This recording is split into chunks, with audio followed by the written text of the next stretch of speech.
So I'm quite excited. I've just been talking to a cardiologist who is a father of one of my daughter's friends, and he's giving a speech. So we were talking about the power of the heart.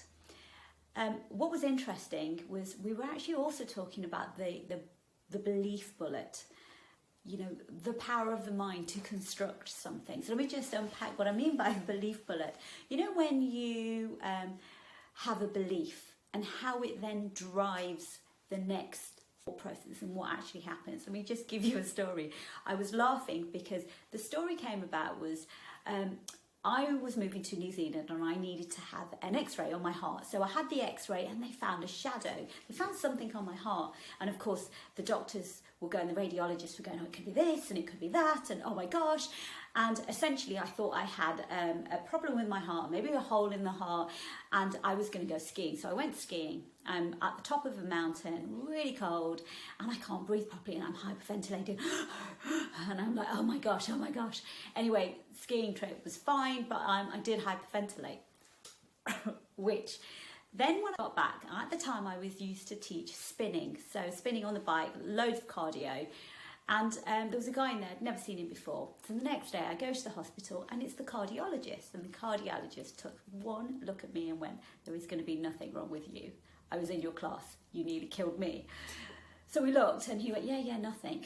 But of course I'd spent 6 weeks with the belief that there was something wrong with me and there was something wrong with my heart. And not only couldn't I go to New Zealand, I was going to die. You know, that whole manifestation and that thought process of, I can't do something.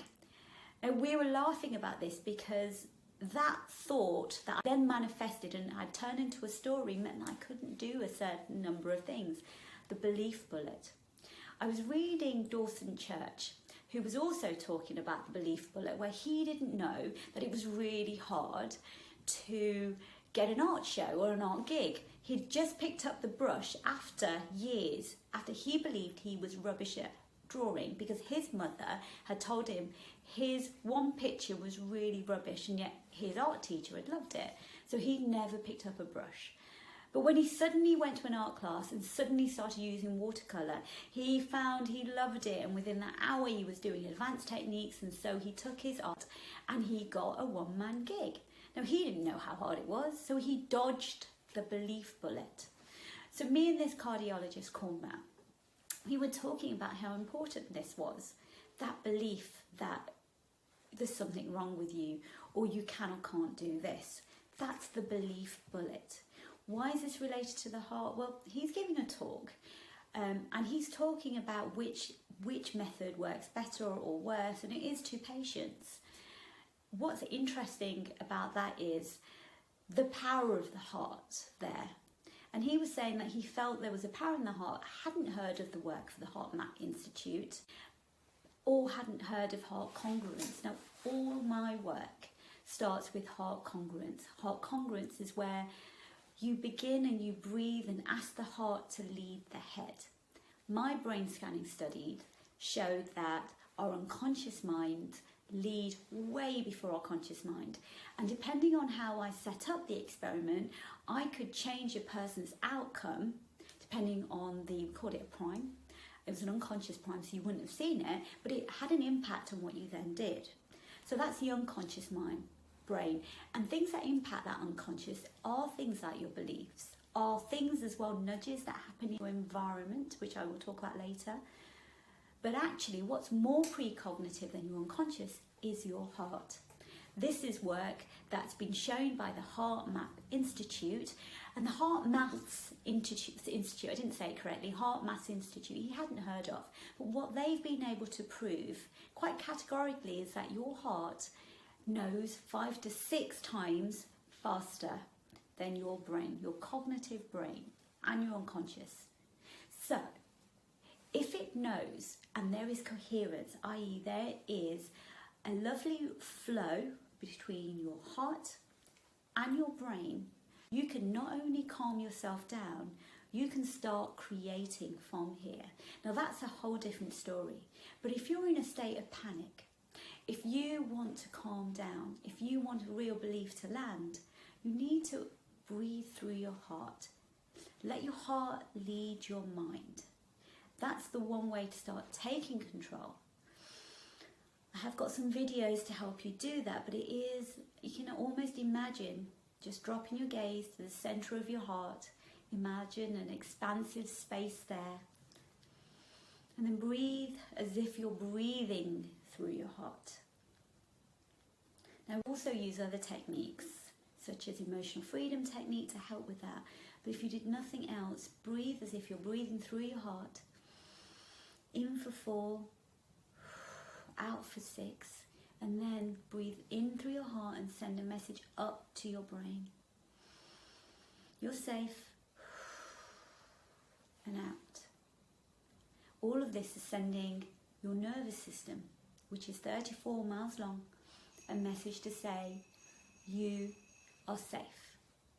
So that's all I really wanted to share. I'll be sharing more about the work from the HeartMath Institute, how to create coherence.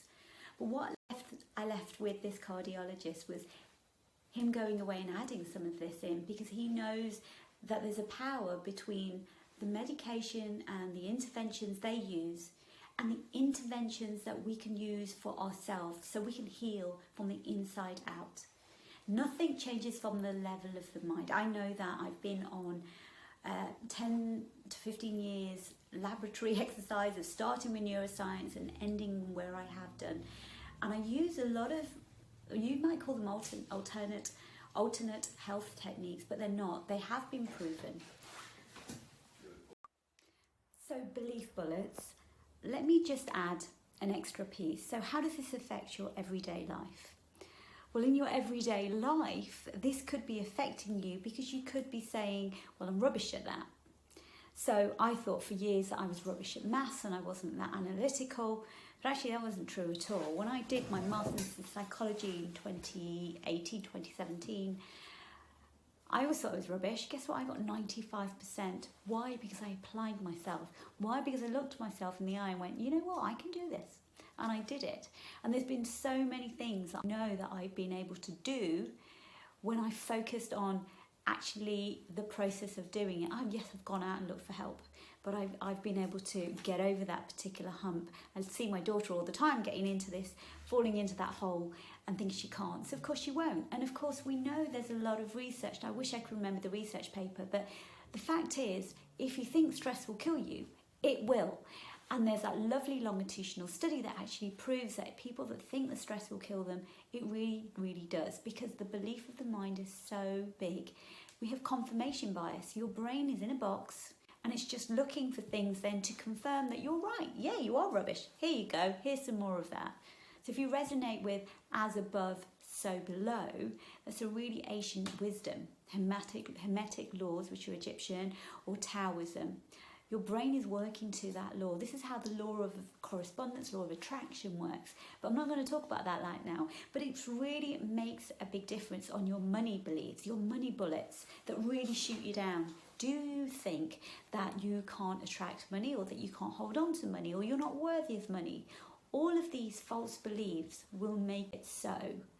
Now, there's a lot more work that needs to be done in around this, but I just wanted to show that having that thought process and understanding that that's where you are is step one of that. The real work begins when you start to do something about it.